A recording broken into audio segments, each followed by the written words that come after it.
Yes, hello everyone. Welcome to the next video. So now that we've just been introduced to market cycles and a bit about Wyckoff, we're actually going to be looking at some of the laws that are involved with Wyckoff. So the main laws that we're going to be looking at are these three laws up here. Then we're going to be looking at the idea of the composite man that he describes, and then getting a bit into accumulations and distributions in terms of volume as well. So the composite man, what is it? Essentially, it's a theoretical man who controls the marketplace. So what he explained it as is rather than thinking of it as, a whole group of institutions and banks or anything, think of it as one entity. The composite man is the operator who causes all the interactions in the marketplace. He triggers traders into the wrong direction whilst adding into his own orders.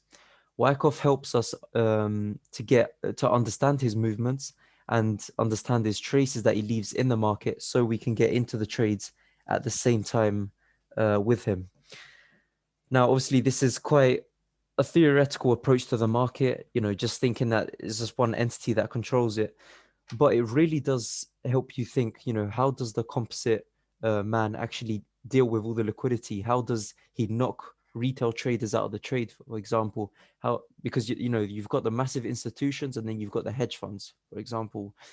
Not every single one of them is going to win in every trade. Of course, they want to come out on top. So yeah, that's it's quite simple, just understanding it as one entity. Then the laws. First law is the law of supply and demand. So that's when demand is greater than supply, price rises.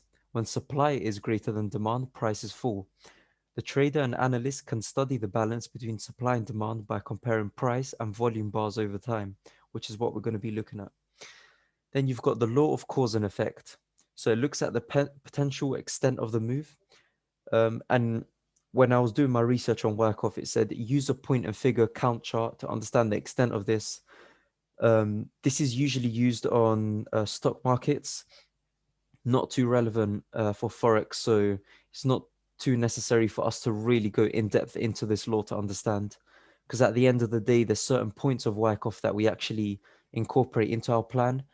Um, our whole plan does not revolve around Wyckoff. I'm telling you, market structure is way more important than Wyckoff. But of course, this is an extra confirmation. Then you've got the law of effort. So it provides an early warning of a possible change of trend in the near future.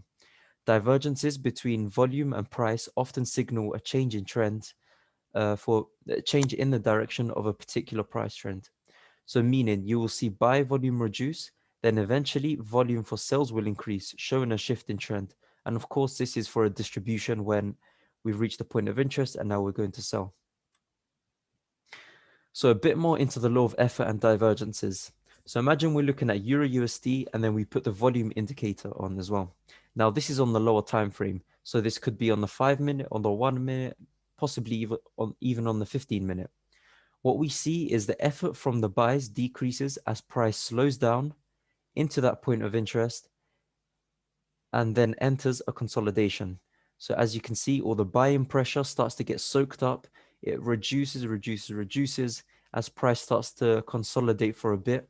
Then as soon as you start to see this spike down and what we would consider that break of structure or the change of trend, that's when we start to see a spike in volume and eventually it increases as price continues. An important note on this, in the strategy that I'm going to be teaching you, the only time that you should use Wyckoff is at an effective point of interest rather than at any point in the chart.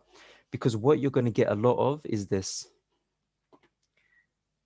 You're going to get, so as price moves, for example, you might be on the downtrend. That's one order block that appears, another order block that appears, and then you start to see a break up, retracement down, and now you're moving up. What you might start to see is in the middle of price. So in the middle of this liquidity void where there's no real price action that we could actually enter off, price may start to look like it's doing a kind of Wyckoff. And you might see some kind of breaker structure and it's very short term. As soon as it hits maybe a shorter term order block, it just reverses straight back. And that's the importance of understanding you can't use a Wyckoff schematic everywhere. Here, you've just got to understand that you've got to use it at an effective point of interest, because that will only make sense then. So yeah, this is where we will use wyckoff schematics. Here it would be a distribution schematic that we would look for cells. So yeah, guys, that's it for the introduction. When it comes to volume, one last thing about it. The volume indicator that we start to look at in the divergence, it's quite difficult to actually spot this sometimes, because you're not going to get the perfect U-shape volume that we're describing, because learning all the content is perfect, but when you actually get into the charts, you may not see this too often, and it may be hard to predict, because what you might get is something like one crazy candle like this, then the next one is minuted, then it goes back up like that, takes over above the last one. So it's not going to be as easy as that, but of course, when you start to see an indication of this happening, that's when plus your idea that you've got break of structure down, that's when you start to know what's going on. So we've understood the basic market structure of what we're going to be seeing. Now let's actually get into the accumulations and the distribution schematics that we start to see. Anyways, guys, take care, and I'll see you in the next video.